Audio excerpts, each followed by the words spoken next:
são pensadores que falam de Deus como um Deus transcendente ao homem.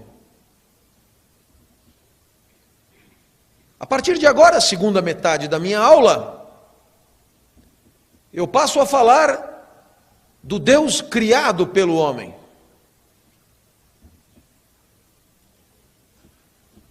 Em outras palavras, desde que o homem existe aparentemente, ele sentiu necessidade de criar um Deus. E caberia a pergunta, por quê? O primeiro autor que eu trago aqui é um sujeito chamado Feuerbach. Escreveu um livro chamado A Essência do Cristianismo. Eu estou em 1841. E Feuerbach diz simplesmente: o homem inventou Deus para que transcenda sobre ele. E inventou Deus por quê? Porque precisou inventar. E precisou inventar por quê? Porque a sua vida no mundo material, a única vida que é, o levou a necessitar desta crença. A crença de um justiceiro, a crença de um organizador, a crença de um ordenador, a crença de um relojoeiro, a crença de alguém que está fora e que organiza o que está dentro. Feuerbach deixa muito claro: o homem inventou Deus porque nunca entendeu que a sua existência é exclusivamente consequência dele mesmo e da materialidade que o constitui. E Deus, como tudo que acontece com o homem, é uma consequência estrita das condições materiais em que o homem sempre viveu. Logo depois de Feuerbach, um discípulo, certamente um discípulo que o superou, eu me refiro a Karl Marx.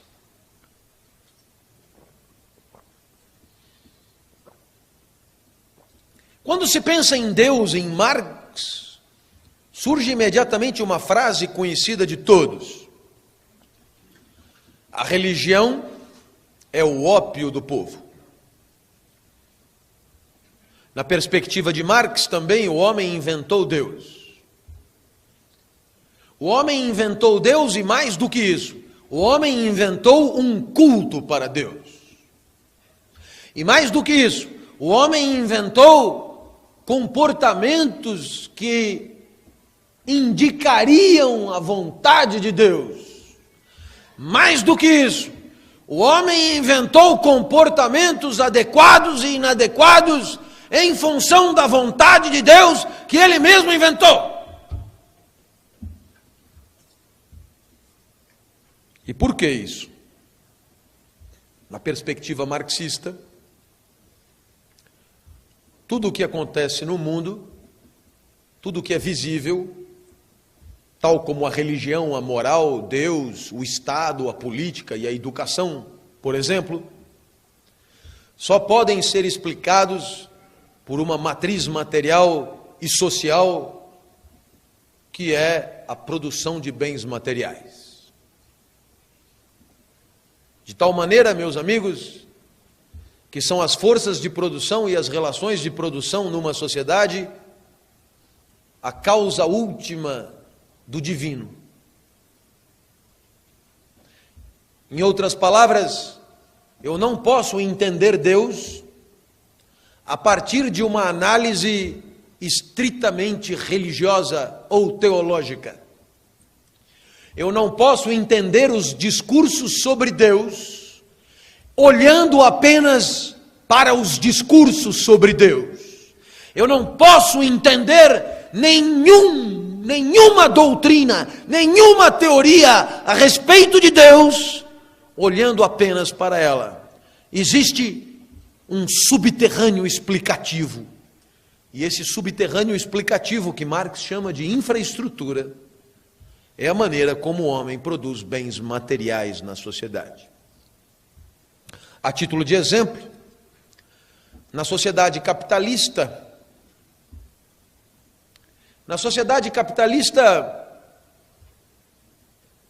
o homem produz bens materiais em função de um divisor. A sociedade se divide em dois: proprietários dos meios de produção e não proprietários dos meios de produção. Nesse sentido, fica evidente que a compreensão de todos os fenômenos sociais, como o direito, como a moral, como a educação, dependem do entendimento de como os bens materiais são produzidos, ou seja, da relação entre proprietários e não proprietários dos meios de produção. Burgueses e proletários. E burgueses e proletários se relacionam conflituosamente. E por que se relacionam conflituosamente? Porque tem apetites excludentes. O burguês quer aumentar o seu lucro e o proletário a renda da venda da força de trabalho. Apetites excludentes. Então você percebe que burgueses e proletários se enfrentarão. Burgueses e proletários se enfrentarão numa luta de classe.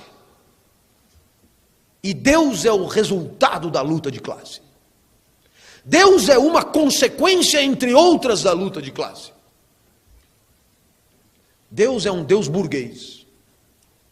E a religião é o ópio do proletariado. Você dirá, por quê? Ora, porque o burguês, ele ganha sempre a luta contra o proletário, porque ele explora o trabalho do proletário, ele detém as condições materiais de venda da força de trabalho. O proletário só trabalha se ele quiser, como ele quiser, quando ele quiser, onde ele quiser. E o proletário, além de tudo, costuma ser abundante. Assim, se não quiser, tem outro. Curiosamente, o proletário costuma saber se defender quando detém uma competência rara no sistema produtivo. Mas quanto mais rara é a sua competência, menos a sua resistência poderá ser de classe, e mais ela é individual. Portanto, o burguês explora e controla o trabalho do proletário, e portanto a luta de classe é uma dominação de classe. E o que é que Deus tem a ver com isso? Ora, meus amigos, poderíamos imaginar que a burguesia controla o proletariado na porrada, violência física. De fato, a polícia é burguesa, sabemos disso. É só ver quem a polícia para na rua e você perceberá que a polícia é uma polícia de classe. Sabemos que a justiça é classista. É só dar uma chegadinha nos presídios e você perceberá quem é que está lá dentro. Mas a burguesia controla o proletariado não é porque detém a polícia, o governo, o exército, o corpo de bombeiros, etc. Porque não é batendo. O proletário, para cada segundo de revolta, tem anos e anos de submissão, sem revolta. É sinal que o proletário, em grande medida, participa do sistema pacificamente. De uma certa forma, o proletário e o burguês concordam com uma certa ideia de como o mundo deveria funcionar. O proletário e o burguês concordam com uma certa lógica de como a sociedade deve acontecer. O proletário e o burguês controlam mais ou menos sobre o que é certo e o que é errado.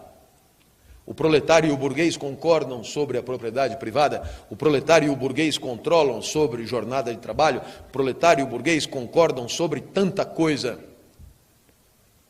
E você dirá, como explicar tanta concordância se as discrepâncias materiais são tão abissais? Como explicar tanta concordância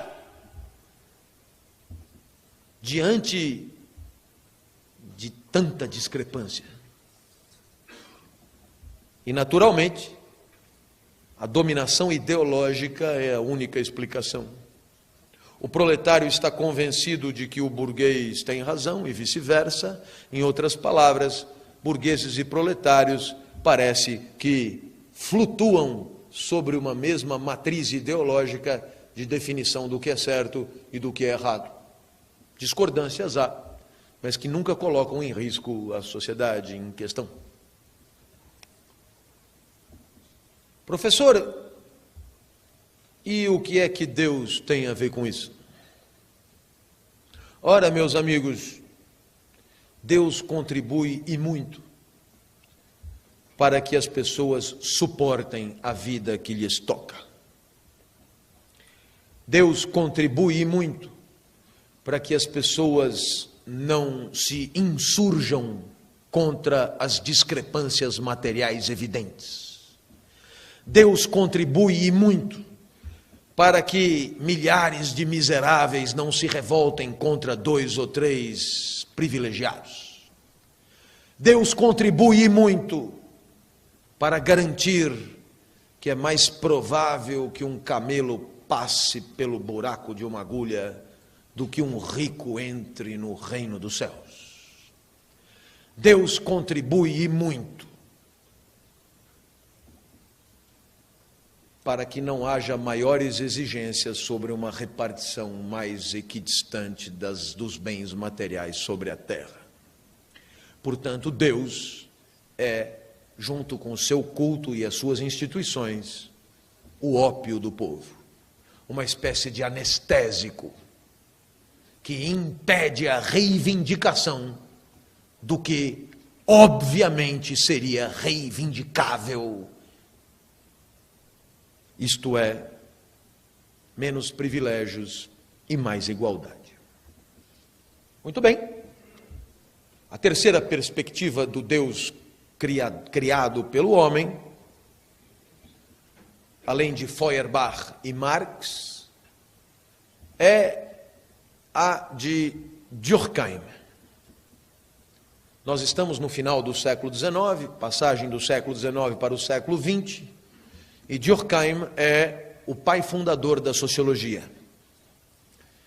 E Durkheim vai propor que a religião é um fenômeno social, a religião é um fato social, e, portanto, tem que ser cientificamente estudado.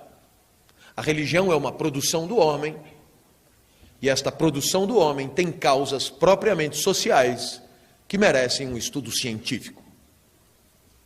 O primeiro grande texto da sociologia das religiões, escrito por Durkheim, um grande livro chamado Formas Elementares da Vida Religiosa.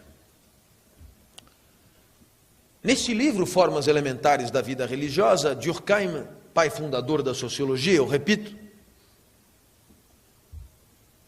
se esforçará para mostrar que a religião nada mais é do que um trabalho social de classificação das coisas e das ideias, classificação entre sagradas e profanas.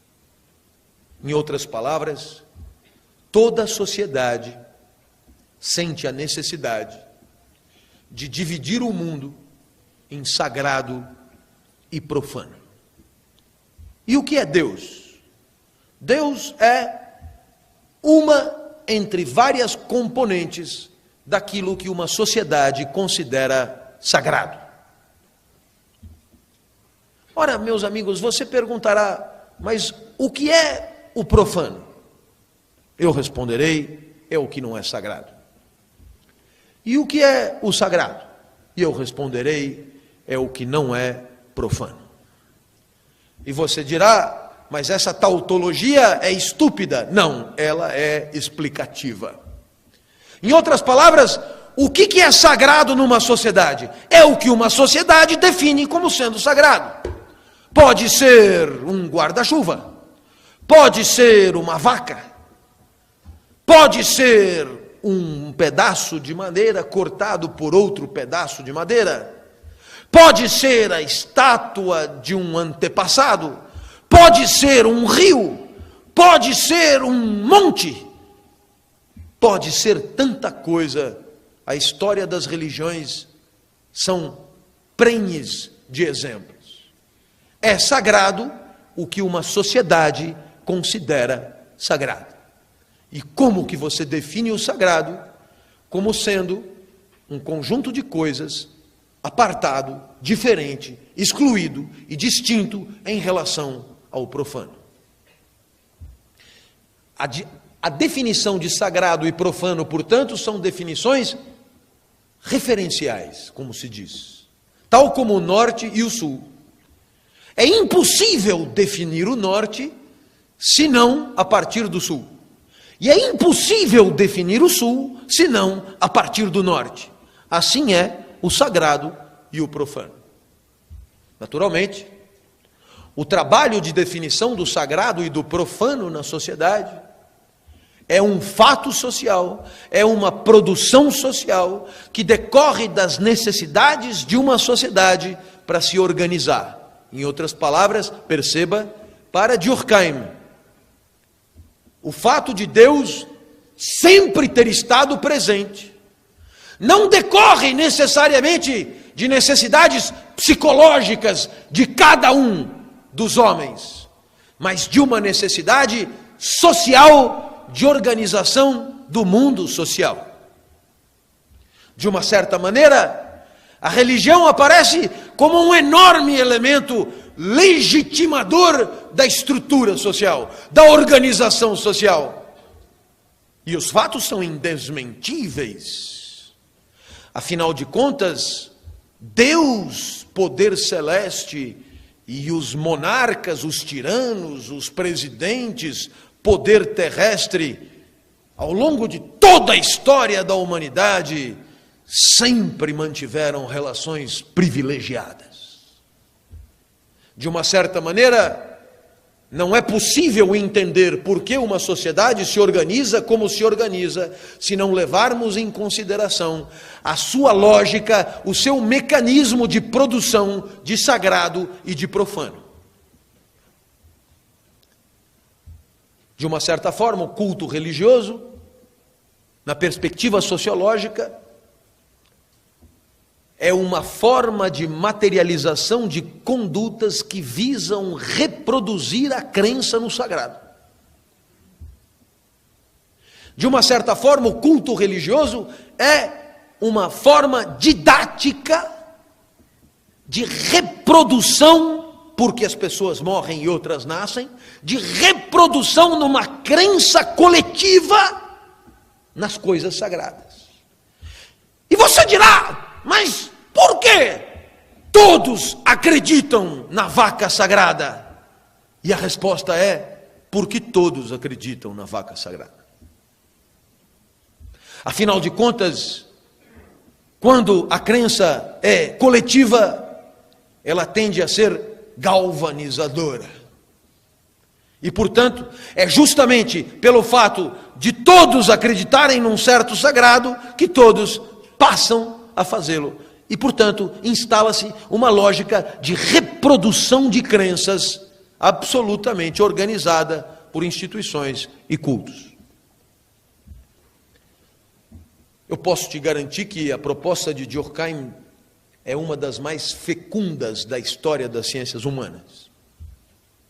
E, naturalmente, a leitura das formas elementares da vida religiosa, uma das mais recomendadas para você entender o que se entende por Deus nos dias de hoje. No século XX, um discípulo de Durkheim, filósofo francês, o mais brilhante, eu diria, propriamente do século XX, cujo nome é Pierre Bourdieu, e que naturalmente teve como maior ponto alto do seu currículo ter sido meu orientador de doutorado.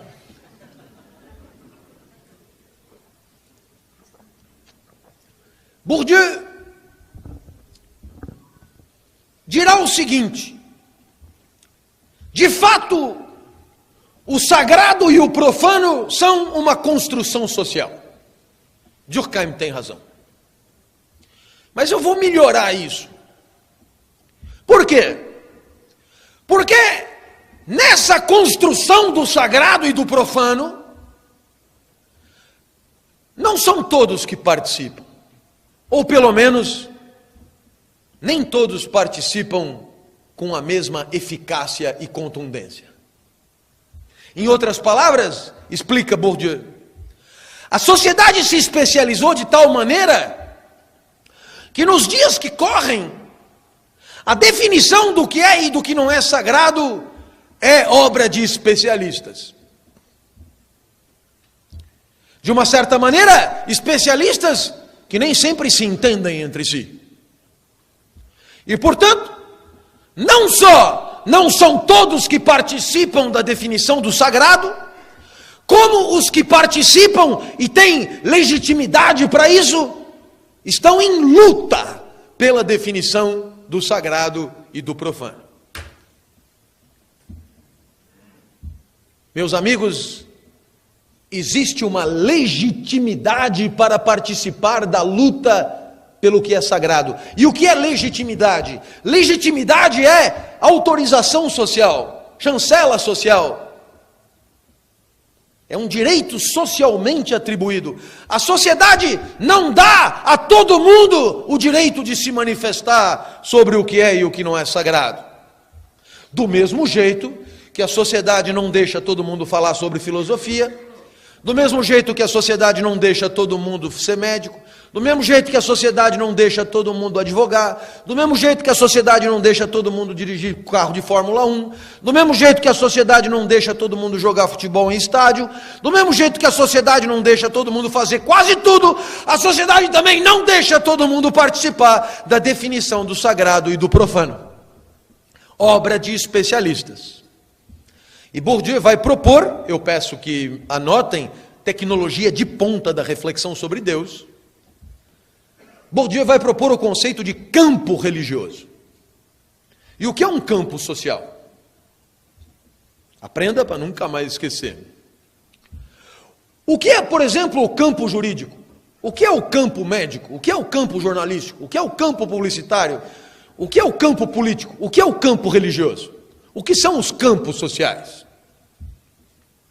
O campo é um espaço abstrato de posições e de relações. O campo é um espaço de posições e de relações onde agentes específicos atuam buscando troféus cujo valor é restrito àquele campo, obedecendo regras válidas só para aquele campo, segundo estratégias que só fazem sentido naquele campo, e disputando um capital de notoriedade, de reconhecimento, de prestígio, de glória, também exclusivo daquele campo. Portanto, meus amigos, se Bourdieu diz que existe um campo religioso, ele está dizendo que existe um espaço de agentes sociais, socialmente legitimados para definir o sagrado, socialmente legitimados para falar sobre Deus, socialmente autorizados a lutar pela definição legítima de Deus, e que respeitam regras e que buscam troféus,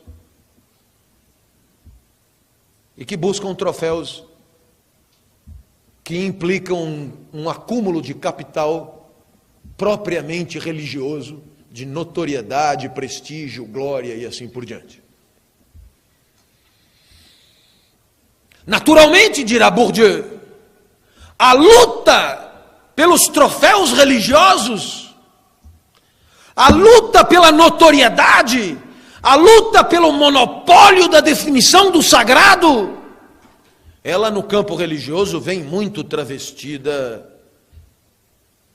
de respeito às divindades que elas mesmas fabricam. De uma certa maneira, os postos mais disputados do campo religioso, quase sempre são apresentados fora do campo religioso, como resultado de uma concordância que na verdade esconde disputas renhidas e fratricidas. Então, para que entendam a ideia de campo, para que entendam a ideia da relativa autonomia dos campos, talvez, e eu me refiro ao conceito de Pierre Bourdieu, talvez eu pudesse falar do campo acadêmico, campo que eu conheço melhor. Eu acho que os senhores sabem, mas existe um certo número de pessoas que jogam o jogo da academia. E a expressão jogo não é ruim, ela é boa. O que significa jogar o jogo da academia? Disputar troféus acadêmicos. Professor, quais são os troféus acadêmicos? Olha, eu não vou entrar em detalhes, mas eu acho que você, mesmo não jogando o jogo acadêmico, sabe que, por exemplo, ser professor da instituição A vale mais do que ser professor da instituição B. E isso não é uma questão de salário, muito pelo contrário. Eu acho que você, mesmo não jogando o jogo acadêmico, sabe que, dentre os professores da instituição A, nem todos têm o mesmo capital acadêmico. E que, portanto, existe uma luta pelo reconhecimento, uma luta pela consagração, uma luta por títulos, sabe? Doutor, livre docente, adjunto, titular, catedrático, Deus, etc.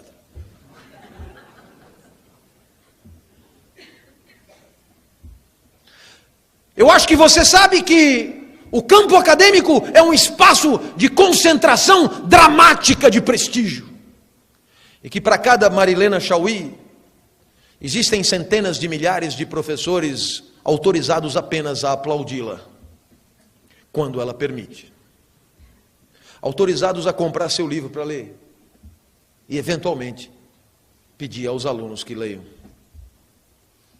Tal como em qualquer campo, os agentes sociais não valem a mesma coisa. E o campo se estrutura de maneira a concentrar cada vez mais o capital na mão de alguns que detêm os troféus do campo. E esses alguns, obviamente, acabam definindo também as regras de funcionamento do campo. As regras que mais lhes interessam para conservar a distribuição de troféus que já se encontra em marcha. Portanto, todo o campo tem dominantes conservadores, dominados subversivos e pretendentes, esses que nem entraram ainda. Os pretendentes ao campo acadêmico estão tentando mestrado. Eles não têm a menor ideia do caminho a percorrer. E o que é mais fascinante, rapidamente percebem o valor estritamente simbólico dos troféus em disputa. Eu me lembro que quando eu fui prestar concurso para entrar na USP, eu me empenhei visceralmente, porque dar aula na USP era para mim o troféu. Enquanto eu não desse aula na USP, eu não valeria nada. Não importava se os meus alunos me aplaudiam em Santos, em Sorocaba, em Mogi das Cruzes, em Campinas, na Moca, no Ipiranga. Não importava se no meu aniversário me davam um bolo de morango, enchiam bexigas, me elegiam paraninfo, não importava. Dar aula na USP era fundamental. Então, quando abriu o concurso, eu entrei com todas as tripas no concurso. E o meu filho olhava para mim, o meu filho que se viu privado da companhia do pai durante toda a preparação, e diz: quanto você vai ganhar nesse negócio? E eu dizia: quase nada. Mas então por quê? E é claro que fica óbvio que só pode entender o valor do troféu completamente quem disputa o troféu. E só disputa o troféu quem joga aquele jogo. vale para o campo publicitário, onde os troféus têm mesmo forma de troféu, vale para o campo jornalístico, vale para o campo econômico e assim por diante. Você percebe então que o campo religioso passa a ser um espaço de iniciados.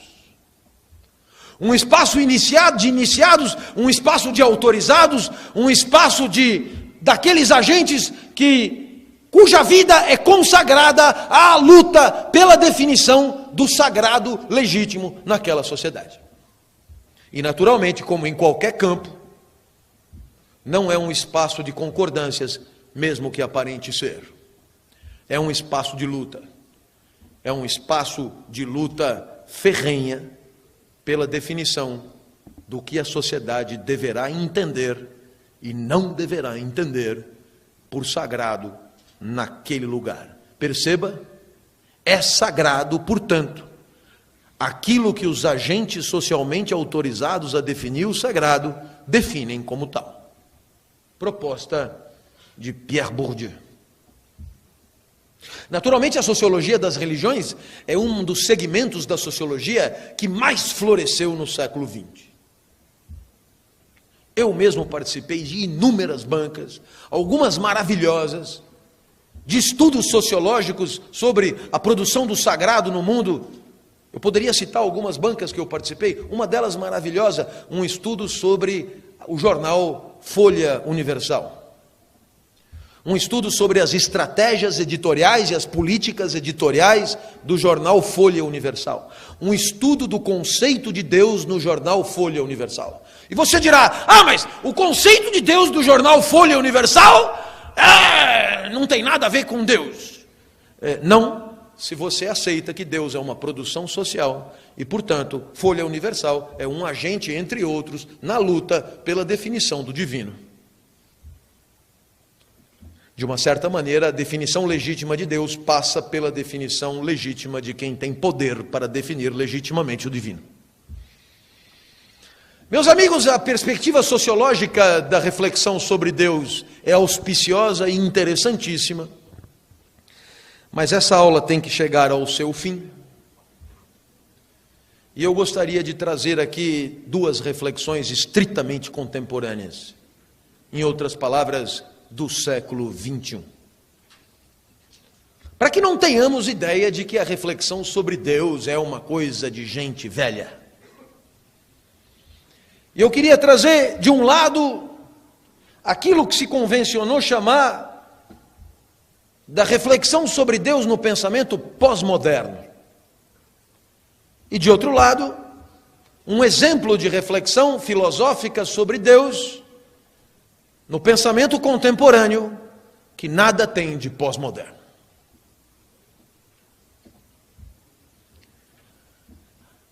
A primeira reflexão que eu considero muito simpática sobre Deus é a proposta pelo professor Michel Maffezoli, meu amigo, a quem eu tive a oportunidade de traduzir muitas vezes aqui no Brasil e que já me recebeu na França em congressos internacionais muitas vezes, e que escreveu um livro sobre Deus chamado A Parte do Diabo,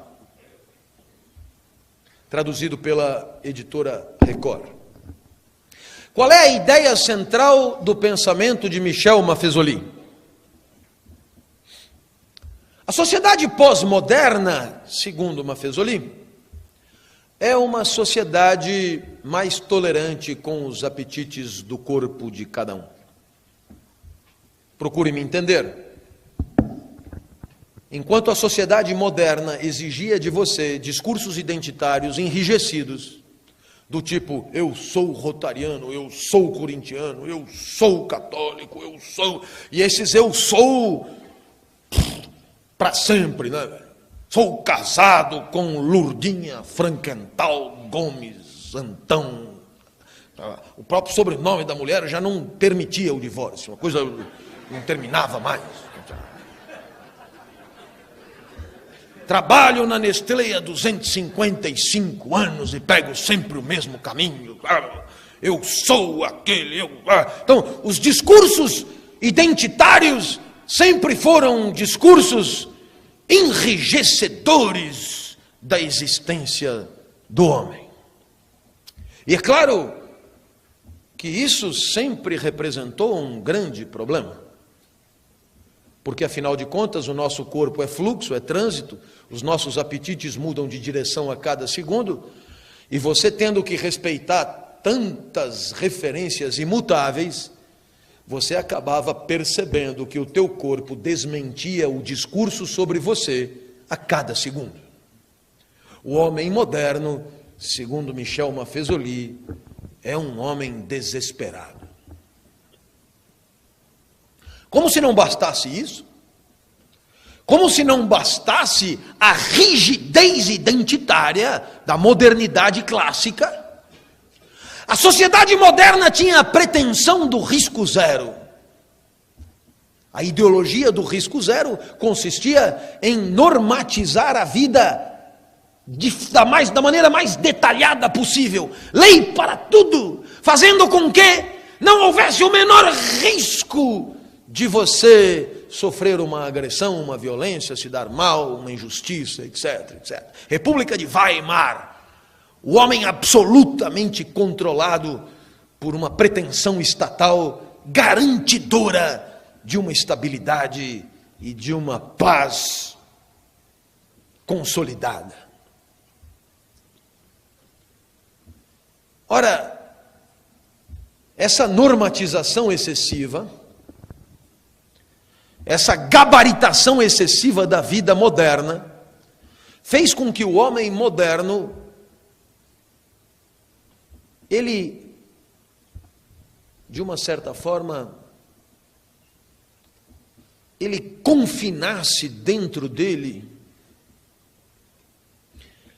para usar o termo freudiano, ele recalcasse quase tudo das suas aspirações desejantes, dessas mais cotidianas, mais diárias, mais episódicas e mais contingentes.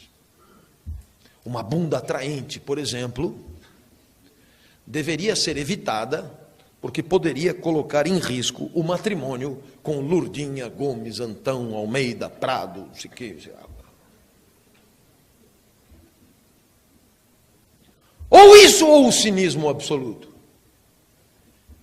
Então, a perspectiva de Michel Maffesoli é que o monoteísmo moderno, com seus códigos de conduta, opressor, sempre operou na contramão do trânsito dos apetites. E o monoteísmo moderno, que sempre caminhou lado a lado com uma grade de valores indiscutíveis e absolutos, sempre condenou o homem a abafar dentro de si, a amordaçar dentro de si o trânsito libidinal dos seus apetites de forma absolutamente asfixiante. E Michel Maffesoli vai interpretar o nazismo, por exemplo, como uma espécie de retorno do recalcado. O homem não aguenta mais e de repente a panela de pressão explode e a modernidade protagonizou enormes catástrofes por conta dessa sua pretensão castradora em nome do risco zero, da higienização, da moral de todos, da moral kantiana, da moral absoluta, dos valores indiscutíveis, da positivação radical do direito, de leis para tudo, etc, etc, etc. Pois muito bem, o mundo pós-moderno é diferente. E por quê? Não só porque permite que você se defina de maneira mais leve, do tipo, eu tô com Lourdinha, mas não sei não. Se você quiser um outro exemplo, fiquei com 4 ontem. Se quiser mais um pouco, estilo meu filho, beijei 40. Mas o Rogério, filho da empregada, beijou 42, e isso não me entra, velho. Você percebe que o verbo ficar segundo Michel Maffesoli, verbo próprio do nosso vernáculo, é o mais absolutamente indicativo da pós-modernidade. Não é casar, não é namorar, não é um caso, não é um affair, é ficar. Por quanto tempo? Pelo tempo que os afetos determinarem. E se os afetos demorarem o espaço de um ósculo bucal, que seja.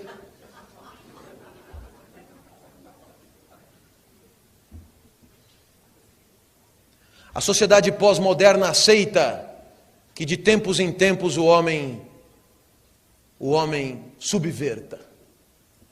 E por isso Michel Maffesoli, um dos mais brilhantes pensadores do pós-guerra, dirá que o Brasil é um símbolo de uma sociedade equilibrada e pós-moderna.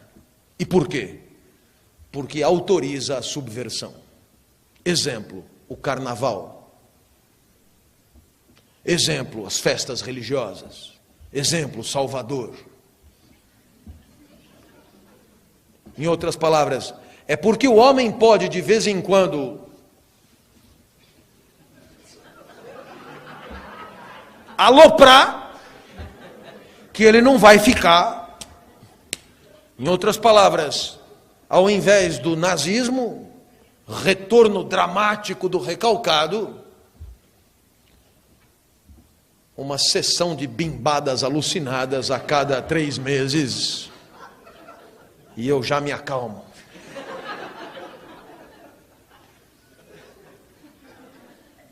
Portanto, no lugar de um Deus com valores absolutos, uma sociedade que tranquiliza a todos, garantindo a parte do diabo, como a sociedade do Brasil, segundo Michel Maffesoli. E quando Maffesoli elogia o Brasil, eu posso lhes garantir, é muito sincero. Eu conheço poucos brasileiros que gostem mais do Brasil do que este cidadão. Um outro exemplo da superioridade da nossa sociedade é a possibilidade da eleição de alguém para presidente da República que desrespeita os cânones autorizados, acadêmicos e consagrados e monolíticos das condições mais legítimas de exercício da presidência da República. Só uma sociedade que aceita o novo, só uma sociedade que aceita o diferente, só uma sociedade disposta a revolucionar, só uma sociedade como a brasileira poderia protagonizar iniciativa tão assim. Não se trata de elogiar Lula especificamente, porque não é o caso da pessoa Lula, nem do governo Lula. É do que representa a parte do diabo.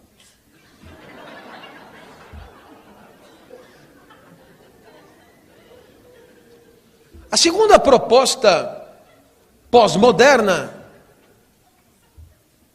é de um fulano também francês chamado Gilles Lipovetsky.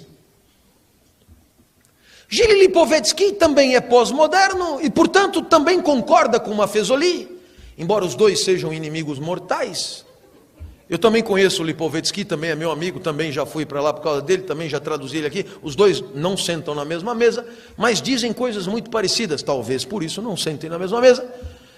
O que Lipovetsky diz? Que o homem moderno é um homem engessado, um homem cuja conduta sempre foi escravizada por uma ideia enrijecida de si mesmo. O homem pós-moderno, diz Lipovetsky, é um homem que pode fazer sua vida à la carte. Segunda-feira, yoga. Terça-feira, candomblé. Quarta-feira, curso de filosofia. Quinta-feira, adultério. Sexta-feira, voluntariado. Sábado, sair com a família. Domingo, futebol com os amigos.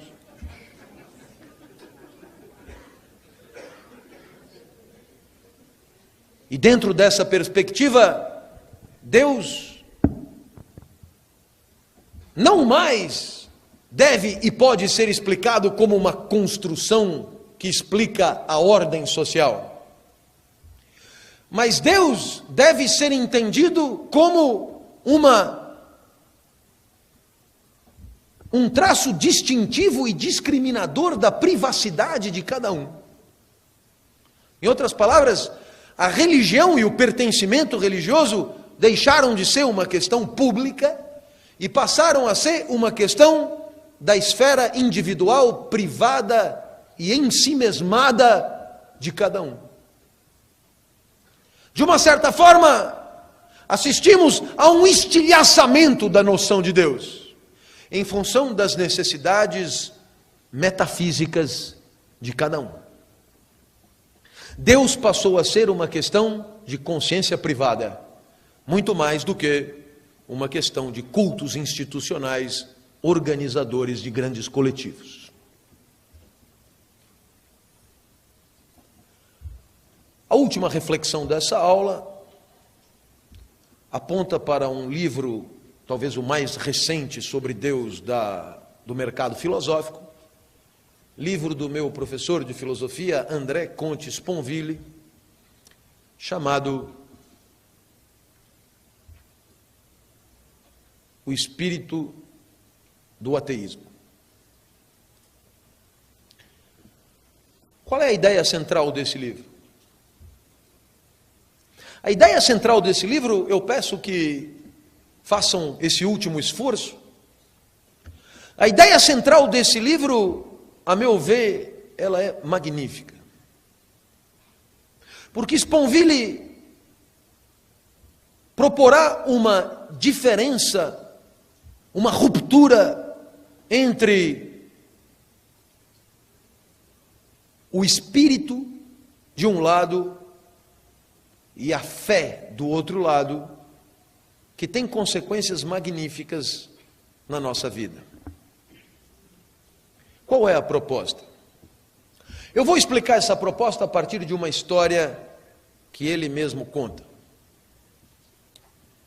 Ele foi dar uma palestra, acho que em Estrasburgo. Quando terminou a palestra,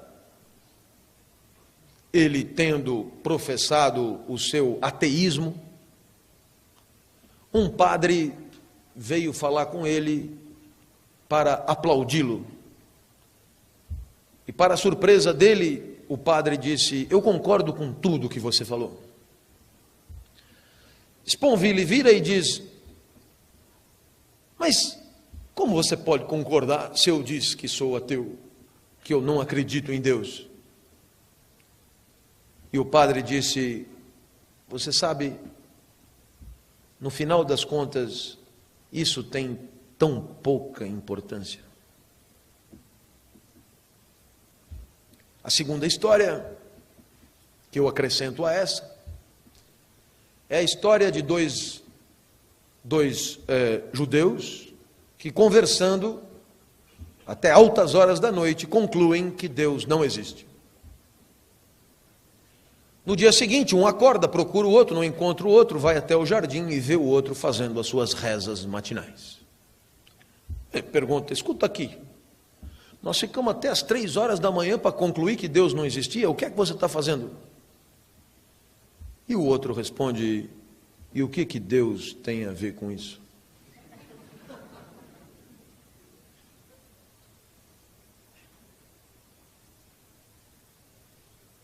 Ora, meus amigos,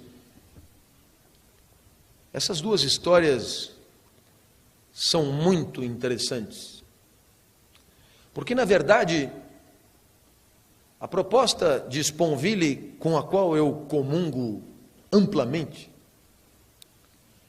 é a de que acreditar ou não acreditar em Deus é um problema complexo demais. Mas que, acreditando ou não acreditando em Deus, todos nós compartilhamos certos valores, todos nós pertencemos a uma certa comunidade, todos nós temos uma certa intuição do que é aceitável e do que não é aceitável, todos nós educamos o nosso filho para não roubar, não matar, não violar, não fazer dano ao outro. Todos nós, de uma certa maneira, temos um monte de intuições, consequência de valores que aprendemos. e que são valores absolutamente inscritos nesta tal civilização judaico-cristã. E que podemos perfeitamente ser cristãos e ateus ao mesmo tempo. E mais do que isso, é perfeitamente possível que sejamos absolutamente admiradores das reflexões do Cristo, sem necessariamente ter que tomá-lo como Deus. É perfeitamente possível que sejamos absolutamente fiéis, de fidelidade e não de fé, fiéis aos valores judaico-cristãos, sem ter a menor convicção da existência de um Deus transcendente e criador do mundo a partir do nada.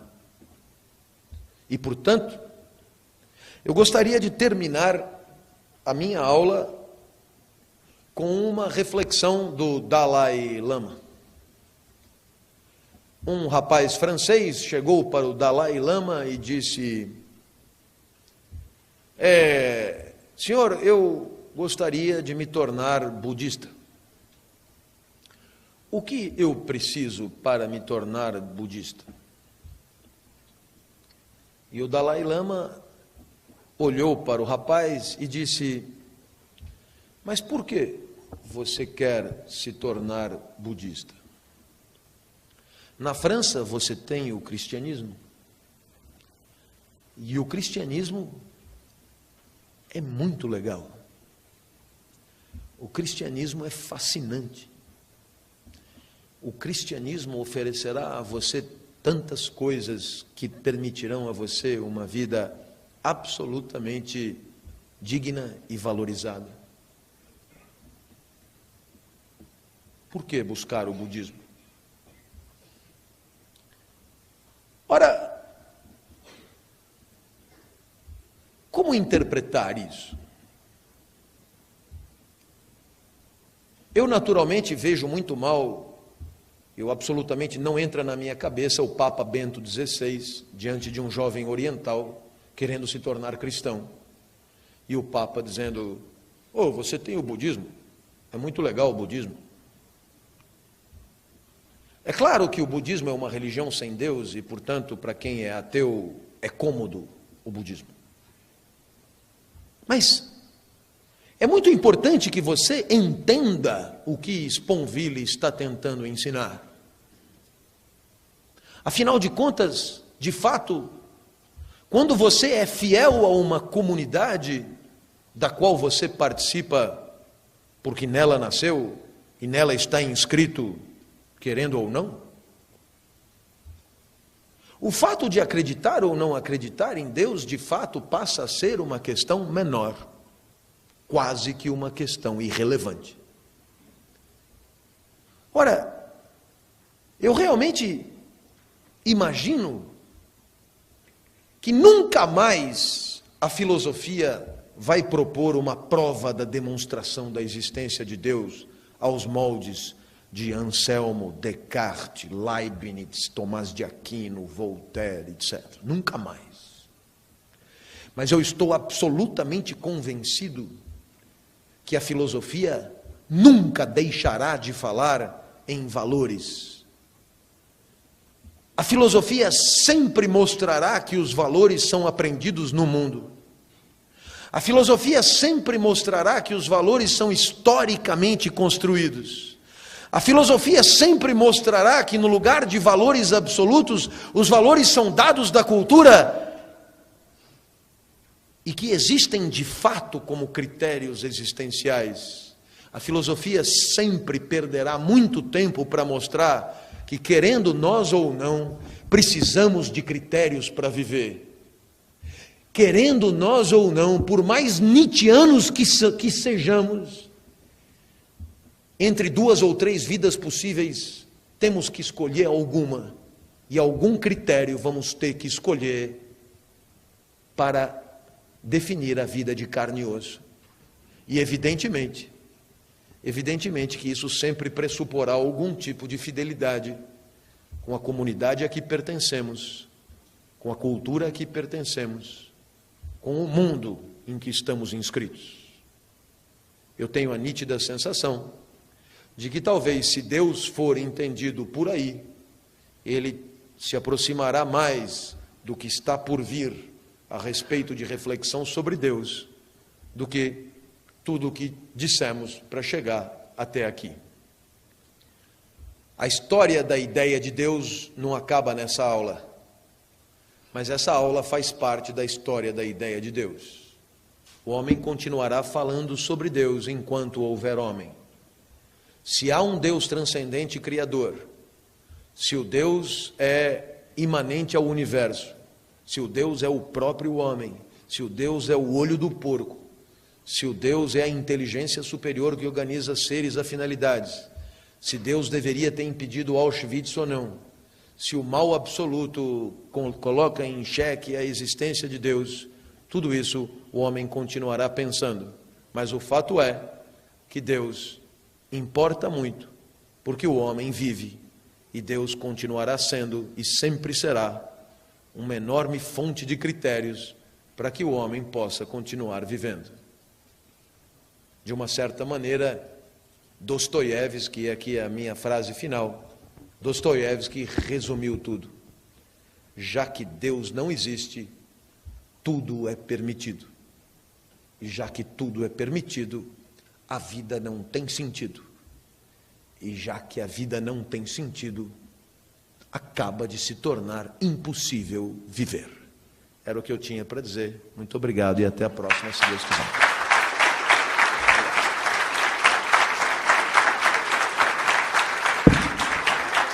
Obrigado.